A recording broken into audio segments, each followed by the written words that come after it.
I am afraid, Chase. Interesting. I'm afraid of history repeating itself. What do I mean? From about 2000 to 2006, the Cowboys were in purgatory. I was there. I lived about 15 minutes from the Cowboys stadium. This was before Jerry World existed. From about 2000 to 2006, the Cowboys were maybe the most irrelevant franchise in the National Football League. Not as it pertains to money, but as it pertains to what you were doing on the football field. No playoff wins, 2 playoff appearances. Y'all know what they say, history repeats itself. It looks like Chase and James Jones, the Cowboys are on the brink of being irrelevant once again on the football field. Philadelphia Eagles, they were in the Super Bowl. You see them trying to retain their roster. They're doing that. Yeah. The Washington Commanders with the rookie quarterback, they were in the NFC Championship game. You see them adding to their roster. They're doing that. But the Dallas Cowboys didn't even make the playoffs last year, albeit an injury that we don't know how quickly Dak Prescott's going to come back from. And they're not making moves. And not only are they not making moves, Chase, they're verbalizing, hey, we don't need to make moves in free agency. Yeah. I am afraid that the Dallas Cowboys are going to become irrelevant on the football field again for another 3 to 4 year stretch. That really marred and scarred my high school informative years. From 2000 to 2006, I'm somewhere in middle school to high school to upper school to graduating, all those things, and the team was irrelevant. Yep. They were irrelevant. Some bad quarterbacks. Some bad quarterbacks, some irrelevant play. I think that's what the Cowboys are on the brink of doing. Chase, James. But, James, what you say? Cowboys in danger of being left behind in the East. Oh, irrelevant was a strong word. They are. They are. And it's crazy because I hope Jerry lying. You know what I mean? Like, I hope he, like, I hope he's bluffing because you see the young phenom in Jaden Daniels and the Washington Commanders trying to get better, and they just was in the NFC Championship. The other team in your division that won the division last year just won the Super Bowl and stopped a team that was trying to three-peat, and we know all the good players they have around them. We know there's a lot of holes in the Dallas Cowboys roster, but just listening to that and watching Jerry and just see, he looks scared. He does, like he looks scared. He's like, I don't want to do what I did because I did bring some solid free agent players over here in Stephon Gilmore and those guys and put 8 to 9 all-pros on a team, and it got me nothing. Yeah. So do I just say, forget all that, I'm not being aggressive, and I'm just going to build through the draft because we draft well, and it may take us a couple years? But I see a scared Jerry. But Jerry Jones knows scared money don't make money. No money. You got to go out here and you got to be aggressive in free agency, and you cannot be scared even though you put together an all-pro team with a bunch of all-pros and it still didn't work out. You got to go out here and be aggressive because the Philadelphia Eagles are here to stay for a very long time with a lot of young talent, and you know they owner and GM is going to be aggressive. So Jerry Jones has to go out here, and he has to be aggressive because you don't have enough draft picks, in my humble opinion, to go out here and draft and think you're going to hit on all these draft picks, and that's going to change your franchise and change your organization. It's not. They can't be aggressive in free agency. They're strapped, man. Like if you look at the contracts of CeeDee Lamb, what you're going to pay Micah, maybe $40 million, and you're paying Dak $60. That's $144 million. I don't believe that anymore, Chase. Players. I do, though, because that's the reality of the situation. You've seen it get converted, though. We've seen contracts it's not as get easy converted. As that. They're making it happen. Yeah, but when you have a Micah Parsons that is going to be Acho, there's never been in the history of the NFL, before I even get to my point, because I just know this, there's never been 3 players on a team make more than $30 million. It's never happened. And it hasn't happened yet. And the Cowboys will be the first one to have that. They're not trading Micah. Okay? So when you pay your star players like that, you invest all these resources, and, you know, it can be done if your quarterback plays at a high level.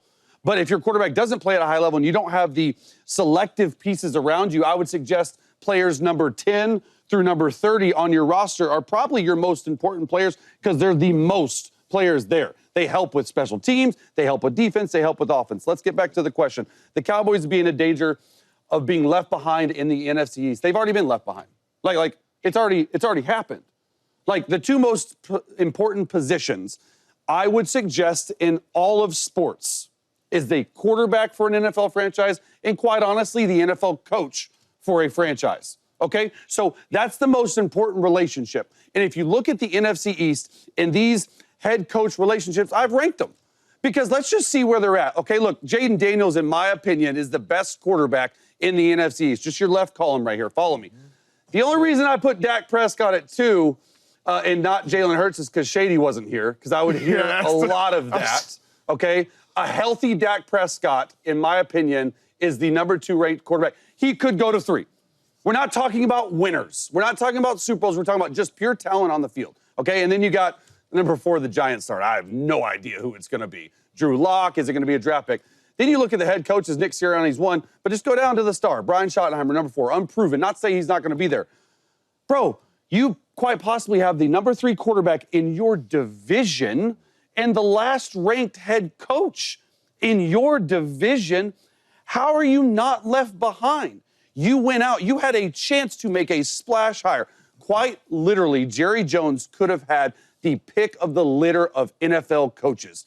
And he wants so much control that he didn't want to interview even Ben Johnson. He didn't want to interview some of these big-name guys because he didn't want to give up the control. And until Jerry Jones gives up that control, I just don't see any way out of irrelevancy. They've been stuck in mediocrity since the playoff game against the Packers 2 years ago. And so when you don't have the quarterback, or he's not playing at a high level and he's hurt, we don't know how he's going to play, and you don't have the head coach, how are you supposed to win, man? That wins football games. It's tough to say left behind because they won a division the year before. You know what I'm saying? Like, what have you done for I know me we lately? just seen the Philadelphia Eagles win the championship, but the Dallas Cowboys the last 2 out of 3 years won the division. So it's tough. It's tough to look at their roster right now. It's tough to sit here and say left behind. And then if you restructure CeeDee Lamb, which we see a lot of people get restructured every year, you restructure Dak Prescott. We see a lot of people get restructured. You're going to free up a lot of money. Jerry Jones has to figure out a way to be aggressive in free agency. He's never done it, though, James. You got to restructure some of these dudes because if you don't, you're going to be sitting here not in the playoffs again. Who's out there that you want to spend money on, though? That's the thing. Like, you're not going to take a swing at Myles Garrett. You need a Khalil QB2. Mack. I got 2 things, man. I don't care if you're trading for DK Metcalf. You got to make something shake. You got to. Chase, you put Dak above Jalen Hurts. Yep. I feel the urge to, like, call Shady and notify this man. But my thing is, like I said, if Shady was here, I would have put him at 3. If we're just talking quarterback play, though, you mad at that? 1,000%. Pure quarterback play. I can't even. I can't let this list. You're a winner. I'm surprised, Colin, you allowed this to be printed. Colin doesn't have a choice. It's my list. I'm surprised. So are you worried about number 1 too? Like you got a problem with Jaden Daniels being over? No, the dilemma for me is Jalen just won a Super Bowl and Super Bowl. I said in my take, get away from winning and pure quarterback play for a second. The talent at the quarterback position. We saw Dak Prescott 2 years ago finish second in the MVP voting. Jalen did it 3 years ago. Jalen finished. That's my list. I feel you. I would feel crazy. Shady would too. That's why I did it. Okay, quickly though, because I don't necessarily disagree. Where Chase is right, James, is even if Jerry has the money, and he has created $57 million in cap space the last 2 days. So for me, I won't talk about it. But even if he has the money, Jerry don't do that. Jerry does not make free agent moves. And, like, you were a part of an organization that had the same structure, the Green Bay Packers. Green Bay Packers was primary, build through the draft, build through the draft, build through the draft. Packers, go sign Odell Beckham the year Odell went to the Rams. Nope, we're building through the draft. Packers, nope, we're building through the draft. So you know that foundation better than anybody. And the only reason why I say we can have that foundation is because we had the quarterback that covered up everything. You understand what I'm saying? That's exactly like, what I said. They wanted the Packers to go get Randy Moss and all that. And Ted Thompson, rest in peace, was like, nah, we got James Jones, we got Greg Jennings, we're going to build. But we also had Brett Favre. Yeah. You understand what I'm saying? The Packers had Aaron Rodgers, and they knew Aaron Rodgers covered up a lot of holes on the roster so we can build through the draft. That has shown you. This is not even us saying that we don't believe in that. He has shown us that he cannot carry a lesser roster. He has shown us that. So if you have the quarterback that is a good player, but he has not shown you that he can carry a roster, you got to get the pieces around you. It's time to stop counting on Travis Kelce and being so dependent on him. What I mean is this, Jay. Not that Travis Kelce is a dog. Hold on, you already starting this take. He a dog. Travis Kelce needs to be the icing, not the cake. Let's build a team that can win a Super Bowl without Travis Kelce and be glad that we have Travis Kelce. That's what I'm suggesting. We need to stop depending on Travis Kelce to go for 1,400 yards. We need to stop depending on Travis Kelce to go for 10-plus touchdowns. I don't want to depend on him to beat man coverage anymore because the tape suggested he's not as good doing that at 35, 36 as he was at 25, 26. And that's fair. Killer Trav, you done killed the league for 10 years. You don't need to keep killing it. So what I'm saying is, you can no longer build your team as Travis Kelce being your number one. Yeah. And I don't even know that you need to build your team as Kelce being your number two. If Kelce's going to be a number 3, number 4, bet. Not number 3, number 4 by talent, by resume. Kelce, you're the greatest tight end I would suggest receiving that's ever existed. But we got to stop counting on Travis Kelce to go beat man coverage because he no longer shows that he's capable of doing that. James, I don't know if the Chiefs, not can they still depend on him. I don't think the Chiefs should still depend on Travis Kelce to be that guy. Yeah. Well, okay, your take started off shaky. Had to clean it up. A little shaky. You know what I'm saying? But I definitely understand what you're saying. And it would be dumb for the Chiefs to do that, right? It would be dumb for the Chiefs to walk into the season and say, hey, man, Travis Kelce's our number one option. We're going through Travis Kelce. It would be dumb for them to say that. Travis Kelce is slowing down. Right? And that's a fact. It happens to everybody. Is he slowing down and still putting up really good numbers and playing at a high level? Sure, yes. But I think Travis Kelce needs to be the 3rd to 4th option on this football team. It needs to be Rashid. It needs to be Rashid Rice. It needs to be the number 2 receiver they have, Xavier Worthy. And then it needs to be running game. And then it needs to be Travis Kelce. That's fair. But when you do have to depend on Travis Kelce, I think you absolutely still can. I think Travis Kelce is a guy that still can, when he is fresh, beat man-to-man coverage. Travis Kelce is a guy that still can run really good routes and be open in zone coverage, but he has to be your 4th option. Not your first option anymore. He's not that first option guy. He's just not. He's shown us that. If you are a defense and you're focused on Travis Kelce to stop him, it'll be easy for you to stop him right now. Right? Years past, good luck trying to stop him. If he's your 3rd, 4th option, you absolutely can depend on Travis Kelce. But he is still a guy because it's going to come a time in playoffs to where you're going to need him. But you have to have those pieces around Travis Kelce. 4th option. 4th. James. Yeah. Xavier Worthy, Rashid Rice, running game, Kelce. I got all the names right here. I got all the names you wrote down, believe me. But the 4th option? The 4th. We're talking about this guy like he's not the greatest tight end of all time. Not at or all. one of them. Like, for me, I'm going to look at it from a quarterback perspective. Please do. Because I'm a quarterback on the desk. How I read this question, can the Chiefs still depend on Travis Kelce? Absolutely. Now, when I think of dependable guys as a quarterback and I'm in the huddle and I'm looking at those faces, Rashid Rice, you were hurt. Xavier Worthy, you're great. You're going into year 2. DeAndre Hopkins, maybe. Hollywood Brown, now you got to get the run game going. Maybe, who knows if they sign them back. But if I look and I see Travis Kelce in the huddle and it's 3rd and 5, who are you going to? 3rd and 5. Who do you think Patrick Mahomes is going to? Man-to-man? Exactly. I don't care if it's man-to-man. It matters. It doesn't matter because he showed you what he had last year. And this is exactly what I'm talking about. You can absolutely depend on him on money downs.